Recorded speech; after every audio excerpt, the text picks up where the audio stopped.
Mereka belum pernah melihat pria seangkuh itu, bahkan dengan pistol yang diarahkan kepadanya, ia tetap tenang karena ia sudah mengantisipasi gerakan musuh. Kemudian ia menekan jam tangannya memulai hitungan mundur.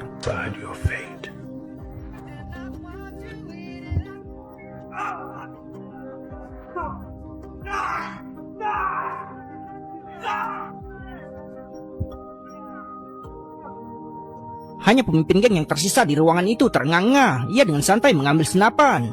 Melihat pria lain itu berjuang untuk bergerak, ia memukul tanah dengan laras senapan mendesaknya. Ia ingin orang-orang ini merasakan keputusasaan dan akhirnya mengirimnya ke tempat yang pantas ia tuju. Berjalan keluar dari villa, ia melihat seorang anak laki-laki duduk di dalam mobil cucu pemimpin geng. Pria itu tidak melukai anak itu, hanya menyuruhnya untuk tetap di dalam mobil. Tapi setelah berbalik dan hanya mengambil beberapa langkah, suara tembakan terdengar di belakangnya. Penembaknya adalah anak laki-laki itu sendiri. Anak laki-laki itu melihat pria itu dan lari ketakutan. Pria itu tidak pernah menarik pelatuk. Ia tidak percaya seorang anak bisa melukai seseorang. Ia terkejut ditembak dari belakang.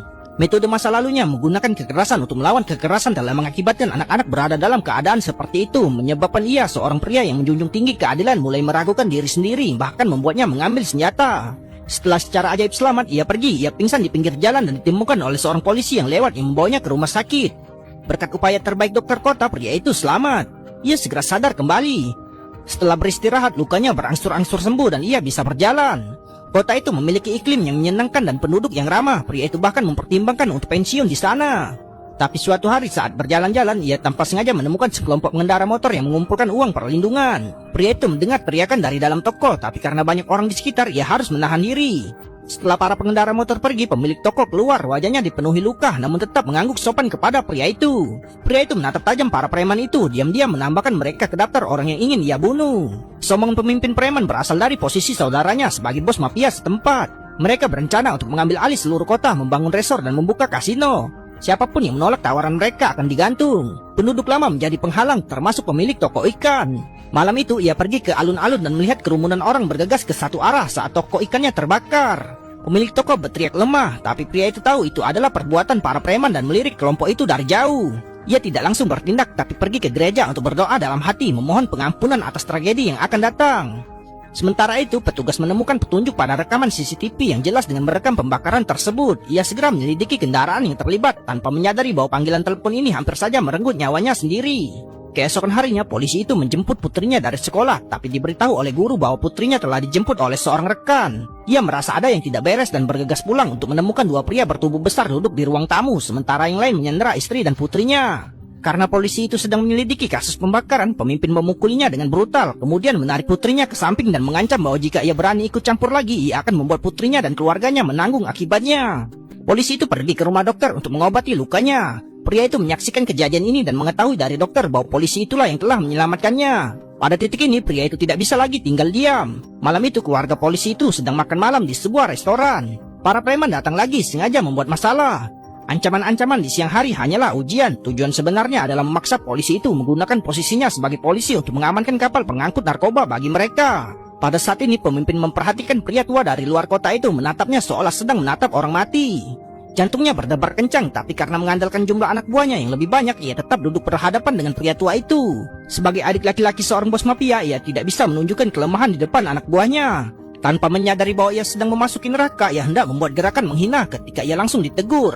Pria itu mencengkram saraf kematiannya. Rasa sakit yang luar biasa hampir membuatnya kehilangan kendali atas kandung kemihnya. Sesuai perintah pria itu, ia membubarkan semua anak buahnya. Ia dengan patuh menyerahkan pistolnya untuk menghindari penghinaan di depan umum, melarikan diri dalam keadaan berantakan di dalam pengawasan orang banyak. Tapi pemimpin geng tetap tidak menyesal, menganggap kelonggaran pria itu sebagai penghinaan dan mengumpulkan anak buahnya untuk membalas dendam. Sebelum rencana itu dapat dilaksanakan, sebuah mobil yang melaju kencang menabrak dan membunuh anak buahnya seketika. Pemimpin itu berdiri membeku karena terkejut, tapi sudah terlambat. Pria itu langsung menjatuhkan preman dengan botol. Pimpinan melihat ini dan menghunus belatinya, tapi pria itu mengangkat tangannya dan tersenyum.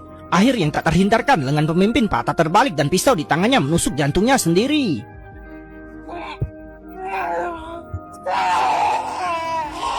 Di saat-saat terakhirnya, ia menyadari bahwa ia telah berurusan dengan orang yang salah. Pria itu dengan tenang menyaksikan kematiannya lalu menghilang di malam hari. Keesokan harinya, polisi tiba di tempat kejadian, melihat beberapa mayat dan merasakan kepuasan tersembunyi. Kepala polisi bergegas ke kediaman mafia tempat ia mengadakan pemakaman saudaranya. Kepala polisi menasihatinya untuk memprioritaskan bisnisnya. Jika tidak, jika keadaan memburuk, itu akan menarik perhatian Interpol. Kata-kata ini hanya membuat mafia itu marah. Bukan hanya pembunuhnya belum ditemukan, tapi ia juga berani menasihatinya untuk berbelas kasih. Diliputi amarah, ia menusuk tangan polisi itu, lalu mengeluarkan belati dan untuk memberikan anestesi, memotong seluruh tangan polisi itu, menyuruhnya membawa tangan yang terputus itu ke dokter agar bisa disambung kembali. Sementara itu, pria itu memulai rencana pemberantasannya. Melalui penyelidikan, ia menemukan lokasi pembuatan narkoba mafia. Ia menghubungi agen melalui telepon. Berdasarkan informasi intelijen yang diberikan oleh pria itu, agen mengerahkan pasukan khusus untuk menyerbu pabrik farmasi terbesar mafia, membunuh raksasa itu di tempat. Operasi itu berlangsung cepat dan menentukan, menangkap beberapa anggota kunci dan menyita dana ilegal sebesar $100 juta. Pada saat ini, agen itu menerima telepon dari pria itu yang memperingatkannya untuk sangat berhati-hati. Panggilan itu berakhir tiba-tiba dan sebuah bom meledak. Beberapa orang terluka dan agen itu dilarikan ke rumah sakit. Untuk menemukan pembunuh saudaranya, bos itu memimpin kelompok orang untuk menculik keluarga polisi baik dan secara terang-terangan mengancam mereka di alun-alun kota, menuntut agar penduduk menyerahkan pembunuh tersebut. Karena tidak ada tanggapan, ia menembak polisi itu di telinga. Polisi itu meringkuk kesakitan dan mafia itu menyatakan bahwa tembakan berikutnya akan diarahkan ke kepala. Pada saat kritis, pria itu muncul dengan membawa 2 senjata. Untuk menyelamatkan dan melindungi orang yang tidak bersalah, ia secara sukarela meletakkan senjatanya. Saat jarinya menarik pelatuk, dokter tua yang jujur itu melepaskan tembakan pertama, memberi semua orang keberanian untuk melawan. Penduduk yang telah lama tertindas berdiri, merekam kekejaman bos mafia itu di ponsel mereka dan memberitahu tim SWAT tentang kedatangan mereka yang akan segera terjadi. Meskipun diliputi rasa kesal, bos mafia itu tidak punya pilihan selain mundur sementara. Kembali ke sarangnya, bos itu diliputi amarah memerintahkan anak buahnya untuk mengeluarkan senjata berat saat fajar untuk membantai seluruh kota. Ia tidak menyadari bahwa penghakiman sudah menantinya. Penjaga malam mencoba menyalakan rokok agar tetap terjaga, tapi detik berikutnya pria itu menyusup ke rumah besar itu seperti hantu. Anak buahnya yang sedang berpatroli dilumpuhkan sebelum mereka sempat bereaksi. Di lantai atas, 3 orang sedang bermain kartu ketika tiba-tiba semua lampu padam. Salah satu dari mereka pergi ke balkon untuk memeriksa dan tidak menemukan sesuatu yang mencurigakan. Ia berbalik dan kematian sudah di depan mata. Pria itu bergerak diam-diam di dalam rumah, menghindari kamera keamanan sambil dengan santai mengambil sebatang besi. Penjaga keamanan di ruang pemantauan menatap layar dengan seksama. Bos mafia yang tertidur lelap merasakan sesuatu yang basah di pipinya. Melihat ke atas, ia melihat pengawalnya tergantung di langit-langit.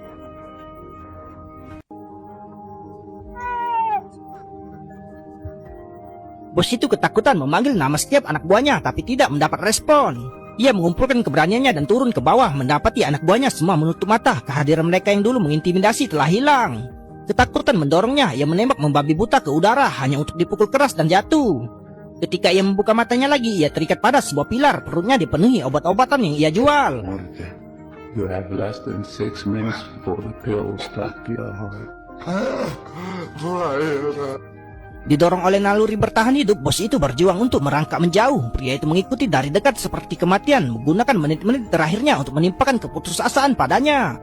Setiap langkah yang diambil bos mafia itu sangat sulit karena obat-obatan itu mulai berefek. Pria ini yang pernah berkuasa di kota itu tidak pernah membayangkan ia akan merangkak seperti anjing liar. Sampai obat-obatan itu benar-benar berefek, bos itu tidak lagi bergerak sedikit pun, sekarat di jalan yang dingin.